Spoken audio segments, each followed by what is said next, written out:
it's Anna with Mad Banana Marketing. I want to teach you guys how to stretch your marketing budget as a small business owner. And I'm going to teach you how to do fewer things better.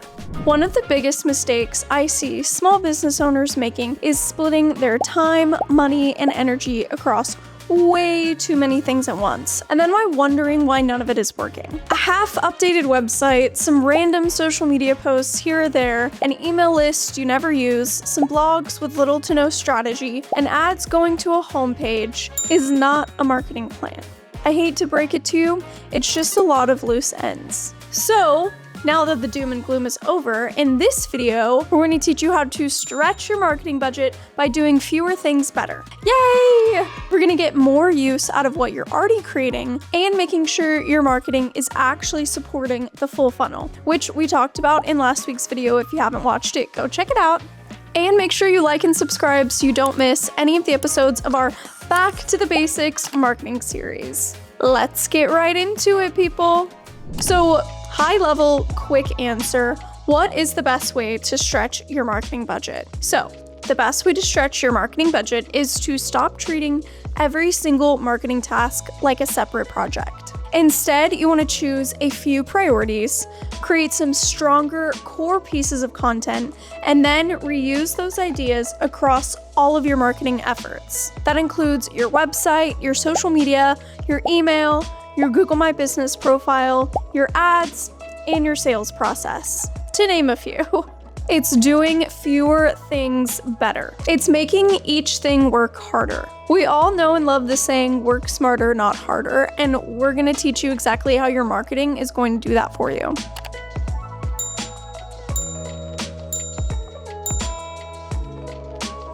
This matters because I know you as a small business owner do not have unlimited time, unlimited budget, or a full marketing team at your disposal. I wish. You might be the owner, the salesperson, the content person, and the customer service person, to name a few. Again, another typical stereotype of wearing all the hats. So, when every single marketing tip online tells you to start another platform, post every single day or more than what you're doing, make videos, write blogs, send emails, run ads, and build a funnel, it can start to feel impossible to market your business. But the goal is not to do the most marketing. The goal is to make your marketing work harder. And that starts with understanding what actually deserves your time right now. So let's get into 5 steps in 5 minutes, I'll keep it brief, to help you discover what's gonna work for you. Step 1 is picking the few things that matter the most.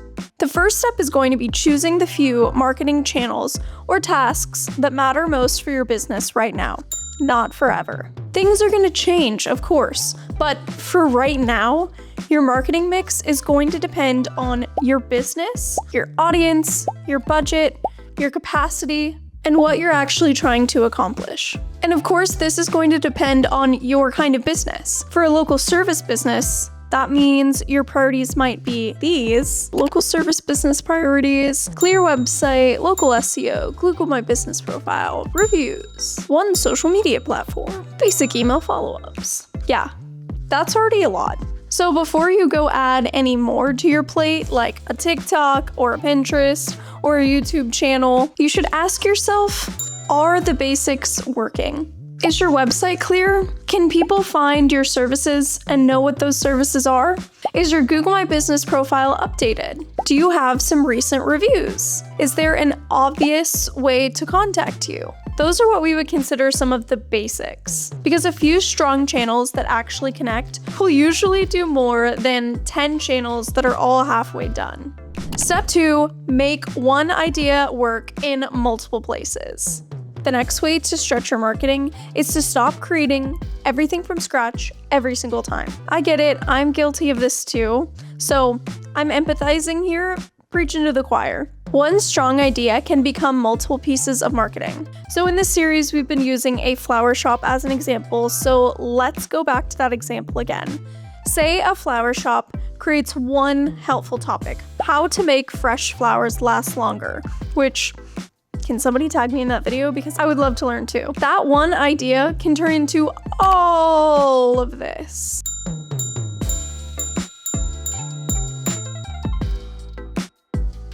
That's the difference between creating one piece of content and building a small content system. The blog, for example, can help with SEO. The short video can help with awareness, which we touched on in the other video as well. The email can go to past customers. CLV, baby. The website FAQ can answer a common question. The care card can improve customer experience. Same idea, multiple uses. That is how you stretch your marketing without constantly needing brand new ideas. Step 3, making your content work across the funnel. Which again, in the last episode, we talked all about the marketing funnel, which is gonna help people discover you, trust you, and then take action. This is where that becomes really practical. A lot of businesses create content, but they're not necessarily thinking about what stage of the funnel that content is supporting. So let's keep using the flower shop example. The topic is how to make fresh flowers last longer. For awareness, that could become a short video called 3 ways to make your flowers last longer. That helps new people discover the flower shop. For trust, that could become a more detailed blog or email that explains flower care, when to change the water, how to trim the stems, even where to place the arrangement in your home. I don't know, I'm not the expert. That's gonna show that the business knows their product and cares about the customer's experience, aka trust. For sales, that same idea could show up on a product page, or maybe a seasonal email. Every bouquet comes with our flower care guide, so your arrangement can last longer. Now, that same idea is supporting 3 different jobs. Yay! 1 idea, 3 funnel stages. This is what we mean when we say that your marketing should work harder. You are not just posting to post. You're taking one useful idea and turning it into something that's gonna help people find you, trust you, and buy from you. Or work with you, obviously, if you're a service-based business. Step number 4 is let your website do more heavy lifting. This is also why we care so much about websites. Yes, we're a web design and SEO agency, so obviously we might be a little biased, but just think about it for a second. A website really can do a lot of heavy lifting for your business because it can support multiple parts of the funnel all at once. It can help people find you through SEO, search engine optimization. It can help people trust you through clear messaging and copy, reviews, examples, before and after, FAQs, photos, and service information. And obviously, it can help people take that next step through calls to action, like a booking form, maybe a call button, ordering pages, etc. Your website is not just supposed to sit there like a digital brochure. It should answer questions and make your business feel legitimate and guide people towards that next step. So when we work on our clients' websites, we're not just thinking, oh, does this look good? We're also thinking through some more complex questions like, can people actually understand what this business offers? Can they find the services that they need? Are we answering the questions that might stop somebody from actually reaching out? Are we building enough trust? Is the next step clear? Questions like those are so important because stretching your marketing budget is about stretching the assets you already have. Okay, let's get into step number 5. Cut what is not connecting. What do we mean by this? The final piece is being honest about what's wasting time. Not every marketing task is going to deserve your full attention right now where you are in your business. If you're spending hours and hours creating content for a platform where your audience really isn't that active, or maybe you're writing a bunch of blogs and not taking the extra time to do some keyword research, or posting just because you feel like you're supposed to, but there's no real strategy behind it, your time is most likely spent somewhere else. You need to be asking yourself questions like these. Is this helping people find us? Is this helping people trust us? Is this helping people take action? But some other really important questions could also be, can we realistically keep doing this? Can this be reused somewhere else?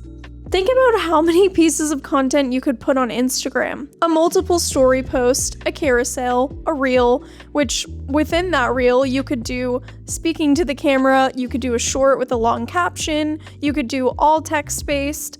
There's literally infinite ways you can reduce, reuse, recycle your content. If your piece of content can't be reused across multiple platforms, then it might not need to be a priority right now. That doesn't mean that it's bad. It just may not be the best use of your time, energy, or budget in this stage of your business at this moment. That's what being honest is for. taking what works and releasing what doesn't for where you're at right now. And as long as you're making sure you have at least one marketing task for each stage of the funnel, then you can have an honest conversation with yourself about the rest. That's it.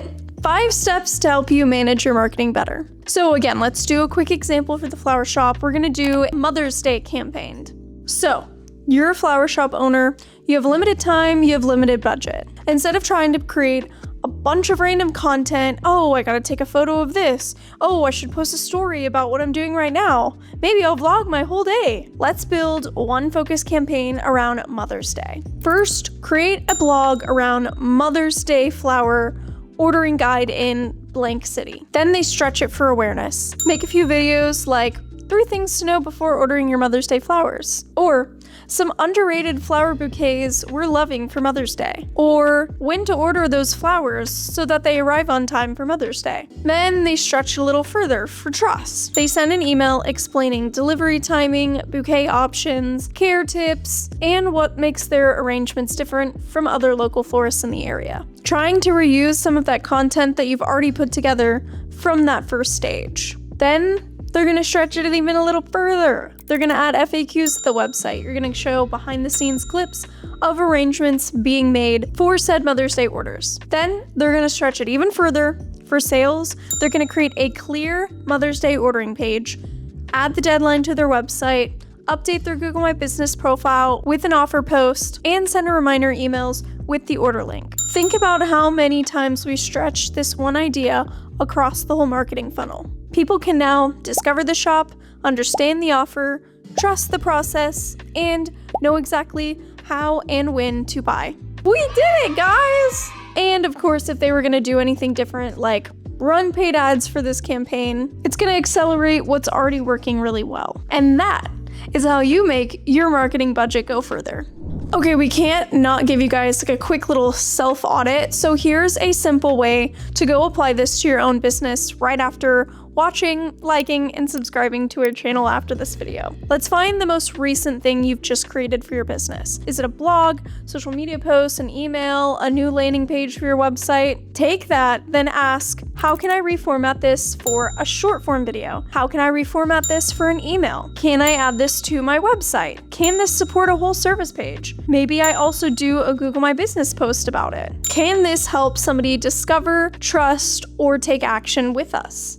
You probably have a lot more marketing content than you actually think you do, just sitting, waiting to be transformed into a different piece of content. You just need to learn how to use it better. Now, this is all from a lens of taking what you're already doing and stretching it further. If you're deciding what marketing to start, want a more data-centered approach on where you should be focusing your marketing efforts, you should go watch our Find Your Search video series next. We talk all about knowing where your customers are searching because it's more than just Google these days. And it's going to give you some fun specifics like keyword and content research in there. If you're a small business owner, we know there's something that you can take away from those videos. That's why we made them. Okie dokie, so let's recap this video on how to stretch your marketing budget. Do fewer things better. Choose the channels that actually matter to your business right now. Go repurpose strong ideas instead of constantly starting from scratch. And make your marketing content work across the funnel. Make sure your website is being used as a stronger marketing asset, and stop spending time on things that are random, disconnected, or impossible to keep up with. I give you permission. Stop making the TikToks if you don't love them. So this is episode 3 of our Back to the Basics series. In episode 1, we talked about organic versus inorganic marketing. In episode 2, we talked all about Mofu Bofu Tofu, my favorite, the marketing funnel. And this episode, number 3, is about how to use that thinking when you have a limited time, budget, or capacity. Once you understand what each piece of marketing is supposed to do, you can make smarter choices about where your energy and resources should actually go. Again, I'm Anna with Mad Banana Marketing, a web design and SEO agency. If you guys have any questions regarding all things digital marketing, comment below. We'd love to address them in future videos of our Back to the Basics series. You don't want to miss episode 4. It's going to be a great one. We're serious about marketing, but unserious about pretty much everything else. We're here to support if you're starting a business, growing your side hustle, maybe joining the family biz, managing a franchise, or anything else in between when it comes to the world of being an entrepreneur. We're here to make marketing less overwhelming, so subscribe and follow along for more Back to the Basics episodes. There's no dumb questions here, I promise. And as we say around here, get mad, go bananas. We did it. We did it. Let's go. Let's go.